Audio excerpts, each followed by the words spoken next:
The tallest players in NBA history, Kristaps Porziņģis. At 7 feet 3 inches, Kristaps Porziņģis is the shortest player on this list, and yet he still feels unreal when seen next to normal NBA bigs. Drafted 4th overall in 2015, he instantly became one of the league's strangest matchups, blending guard skills with true center strength. Early in New York, he averaged over 22 points, 7 rebounds, and 2.4 blocks per game, stretching defenses far beyond the paint. But it gets crazier. Porziņģis became the blueprint for the modern unicorn, launching over 6 3-point attempts per game while protecting the rim.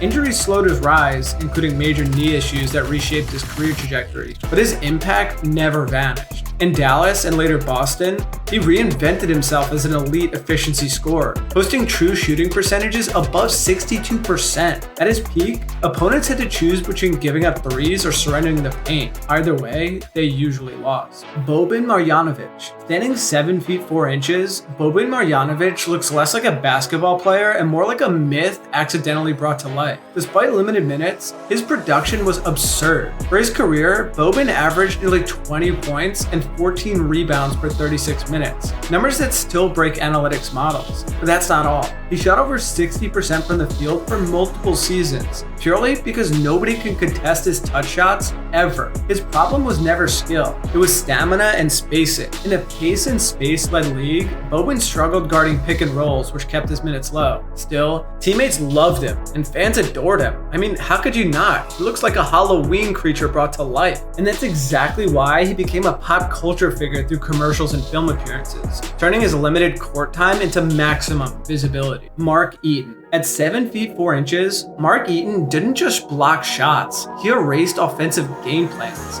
An undrafted free agent turned defensive legend, Eaton anchored the Utah Jazz from 1982 to 1993 and redefined rim protection. In the 1984 to 1985 season, he recorded 456 blocks, still the most in a single season in NBA history. That translated to 5.6 blocks per game, another record that remains untouched. But it gets worse for opponents. Eaton won Defensive Player of the Year twice and led the league in blocks 4 separate seasons, all while barely scoring. He averaged only 6 points per game for his career, proving his value existed entirely on defense. Teams attacked the rim less simply because he stood there, and how could you get past him? He was basically a skyscraper in the paint. When Eaton planted himself in the paint, the basket was effectively closed for business. Ralph Sampson. Ralph Sampson stood 7 feet 4 inches, but his game moved like a wing. Drafted 1st overall in 1983, Sampson was immediately billed as basketball's next evolutionary leap. He averaged over 20 points and 11 rebounds during his first 3 seasons with Houston, winning Rookie of the Year and making 4 All-Star teams.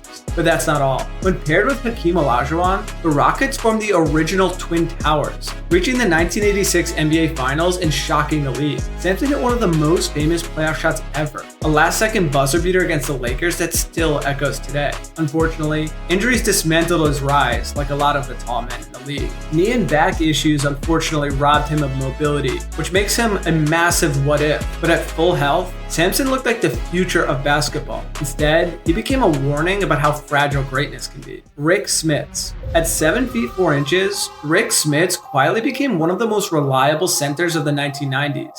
Nicknamed the Dunking Dutchman, Smits spent his entire 12-year career with the Indiana Pacers, averaging 15 points and 6 rebounds per game. He wasn't flashy, but he was deadly consistent. Smits possessed one of the softest mid-range jumpers among big men, forcing defenders to step out and open lanes for teammates like Reggie Miller with ease. Smits elevated his scoring during Indiana's deep postseason runs too, including their 2000s finals appearance. He dropped 24 points in a critical Game 6 against New York, helping eliminate the Knicks. Chronic foot injuries eventually ended his career early, a recurring theme for players his size. But still, Smits proved that extreme height didn't require brute force. Precision, patience, and timing turned him into a matchup nightmare for over a decade. Bhullar. Bhullar stood 7 feet 5 inches and weighed nearly 360 pounds, instantly making him one of the largest players ever to appear on an NBA floor. His NBA career was brief, totaling 3 games in 3 minutes with the Sacramento Kings, but his significance went far beyond the box score. Bhullar became the first player of Indian descent to play in an NBA game, a moment that resonated with everyone. But it gets more complicated. Despite dominating in college spurts and overseas leagues, Bhullar struggled with conditioning and lateral mobility, agility, which limited his opportunities in a league built on speed. Still, his presence alone altered defenses. Standing next to smaller point guards, he basically looked like a different species. Bhullar carved out a successful international career, winning championships and MVP honors in other leagues. His story highlights the harsh truth of modern basketball. Size alone always opens the door, but versatility decides how long it stays open. Pavel Podkolzin. At 7 feet 5 inches, Pavel Podkolzin entered the NBA surrounded by curiosity and concern. Drafted 21st overall in 2004, his height was undeniable, but his body came with serious medical challenges. Podkolzin suffered from acromegaly, a condition that caused abnormal growth and chronic joint pain whenever he played. Despite this, teams gambled on his size, and how could you blame him? The dude could practically dunk while standing. He appeared in just 6 NBA games, scoring 4 total points before returning overseas. But that's not all. He continued playing professionally for years in Russia, eventually adapting his game around physical limitations most players never face. His NBA stint is often labeled a bust, but context matters. Simply reaching the league while managing a rare medical condition was remarkable.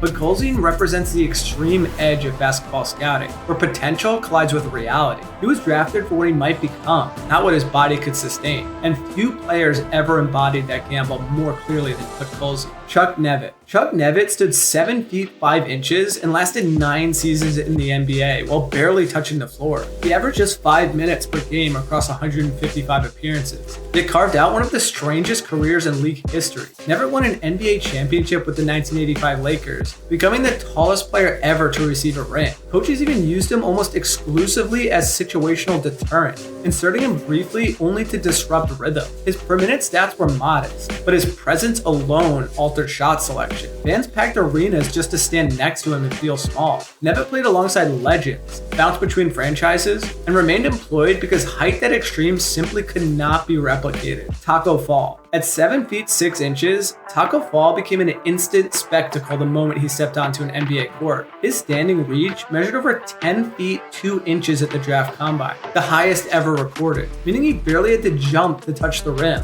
That means if he were to sit horizontally on the court and spread his arms out, it'd be the same height as the rim. Early on, critics questioned whether his size translated to skill, but Tacko carved out a niche as an elite rim deterrent. In limited NBA minutes, opponents shot dramatically worse at the basket when he was on the floor. College fans remember him anchoring UCF's historic 2019 tournament run, where his presence alone basically won them the whole thing. Tacko became one of the most popular players in the league despite rarely playing, with arenas erupting the moment he checked in. But when he wasn't, people screaming to have him join the game. In a league obsessed with speed and height, Tacko Fall was basically a coach's wet dream. Yao Ming. Standing 7 feet 6 inches, Yao Ming was not just tall, he was transformational. Drafted first overall in 2002, Yao immediately became the most watched player on the planet, carrying the attention of over 1 billion fans. But the real shock came on the court. Yao averaged 19 points, 9 rebounds, and nearly 2 blocks per game for his career while shooting over 83% from the free throw line. He even held his own against legendary big men like Shaquille O'Neal. While injuries ultimately limited his longevity, forcing retirement at age 30, his impact never faded. Yao was an 8-time All-Star and a Hall of Fame inductee in 2016. He bridged continents, changed global scouting,